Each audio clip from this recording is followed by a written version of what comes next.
Welcome to the show. Good morning. Thanks for having me.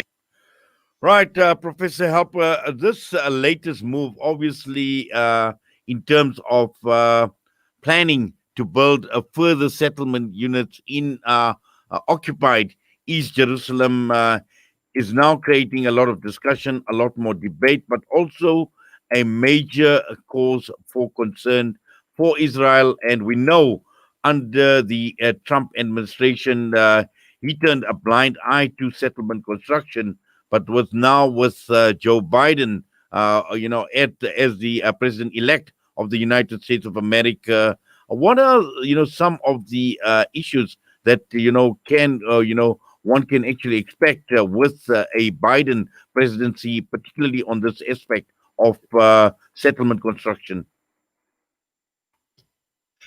I think that's what's behind the this initiative of building. I think Netanyahu is afraid that when Biden comes in, he's going to call for a freeze on settlement construction. Biden is nothing great for the Palestinians. He's a pro-Israel guy. So is Kamala Harris, and there's no real change from the Palestinians' point of view, or from the peace Israeli point of view. There's no change with Biden. Biden sees the two-state solution as the solution, and we all know that it's dead. There is no two-state solution. So for these governments, it's just conflict management. It's just a way to keep this thing going on and on and on and on. Feudal negotiations. So politically, it's fine for Israel. They'll keep East Jerusalem. They'll basically keep the West Bank.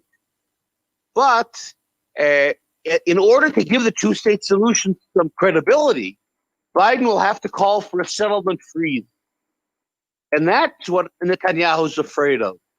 So he's trying in these last couple of months, when Trump is the lame duck president until the end of January, where he always has a green light with Trump, he's trying to get approval for as many settlements as possible. It's not only the 1,200 in East Jerusalem that he wants, but they're also going to build almost 2,000 more in what we call Greater Jerusalem, which is the part of the West Bank that's very close to Jerusalem, in order to make Jerusalem a whole region, much more than just a city. And basically what Israel's trying to do is create facts on the ground that then the Biden administration can't reverse. So that's what's behind this whole thing. Well, I think this is a very, very interesting dynamic that you just mentioned, because it's all about timing. And from a Netanyahu's perspective, to get that timing right. So by the time Biden is officially becomes the president of the United States of America, there's very little that he would be able to do. That's right. No, that's true. It's a catch, because Biden doesn't want to do anything. It isn't like Biden really has a peace plan or an initiative, and that's part of his agenda. Biden's agenda is the status quo. So from Israel's point of view, it's really just a matter of, is it a status quo without the let's say 3,000 or 4,000 housing units in East Jerusalem and the West Bank, or is it a status quo with those housing units? So if it's with those housing units, it makes the Israeli case and presence much more permanent, much stronger. It's a much bigger basis to what Israel's trying to do is create a situation where it wins, basically. You might talk about the two-state solution, but Israel has everything it wants on the ground: complete control and geographic domination. And with Biden, the whole issue is Israel will still have that, with maybe a couple thousand housing units or less. It doesn't make any real difference in terms of the Palestinians and their liberation.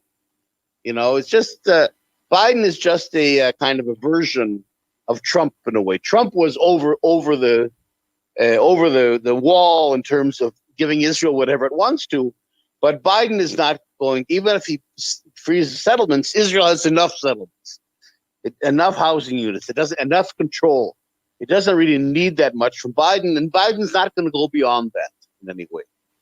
Yes. Now, also, I think another interesting development is when one looks at the reaction of the Palestinians, obviously would condemn this. We've seen reaction come through, or some reaction come through from the European Union and some of the other Arab countries. And this also comes at the time when we have these peace deals that have been struck with the likes of the Emirates, Bahrain, Sudan as well. Yeah. And we've also seen now Saudi Arabia, their reaction expressing grave concern over this decision of building settlements.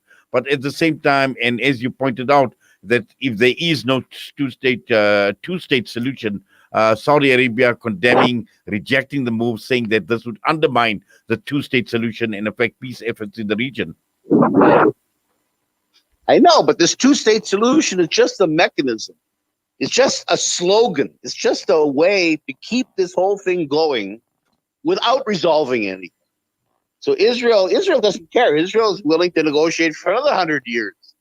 It doesn't help the Palestinians, but what it does is it lets governments, whether it's the United States or the European governments or the Arab governments, it lets them off the hook. So they can say, yes, we're engaged in a peace process. We're supporting the Palestinians. Because we're engaged, we're able to influence Israel towards a two-state solution, everybody knowing that there is no. Everybody knows it. It's just part of the game, and that's the cynical part of it. So what it does is it provides a cover under which all these governments can basically have their arms deals, and the elites can stay in power, and Israel can send police and security technologies to all these governments and do all their business, all their elite business, with their billions of dollars without really helping the Palestinians or without challenging Israel in any way, because the two-state solution gives them that license.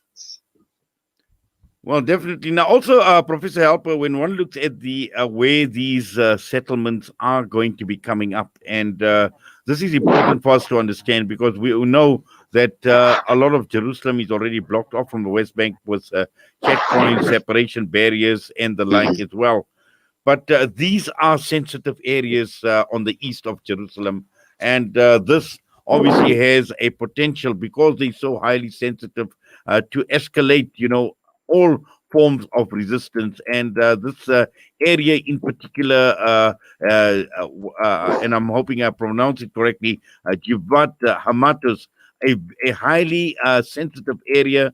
And this is the reason why we find that the Palestinians are actually very, very adamant as well that, this obviously is going to cause major issues, but also at the same time warning Israel that, what you are doing at this point in time is tantamount to obviously infringing on our basic rights, but also at the same time, these are areas that we hold near and dear to us.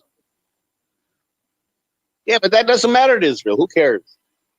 They have no power, the Palestinians. They've lost their power in the international community. Israel has everything it wants to have. They have no military leverage at all, the Palestinians. The Palestinian problem, besides Israel and the international community, is it's a Palestinian Authority, because they have a leadership that is collaborationist. It's a leadership that also accepts the idea of the two-state solution, which it'll never have. And it accepts that idea because it's good for their elites. It's not good for the Palestinian people as a whole.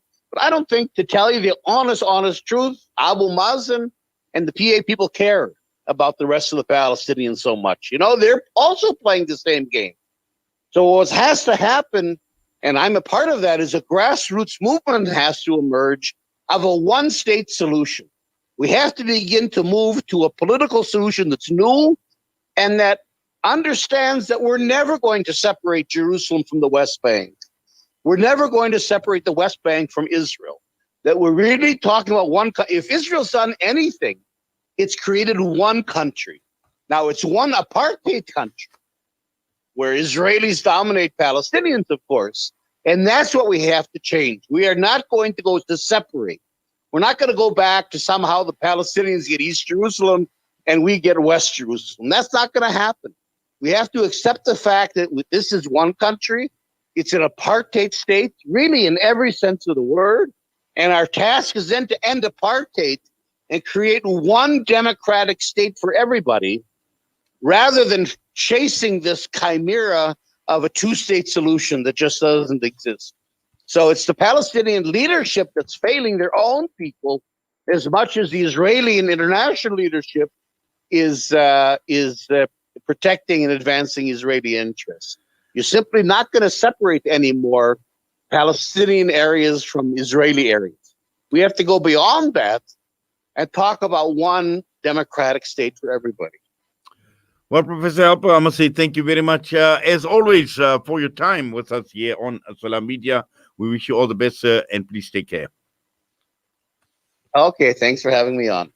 Professor Jeff Halper joining us this morning out of Israel, American-born anthropologist and political activist. And this whole question surrounding the new construction of settlements in a very strategic area certainly will not go down well with the people of Palestine. The time is just gone. 9 a.m. We're heading for the news. We come back a lot more to talk about. Was touched by the feet. Philistine, Philistine, Philistine, Philistine, Philistine, Philistine, Philistine, Philistine, Philistine, Philistine, Philistine.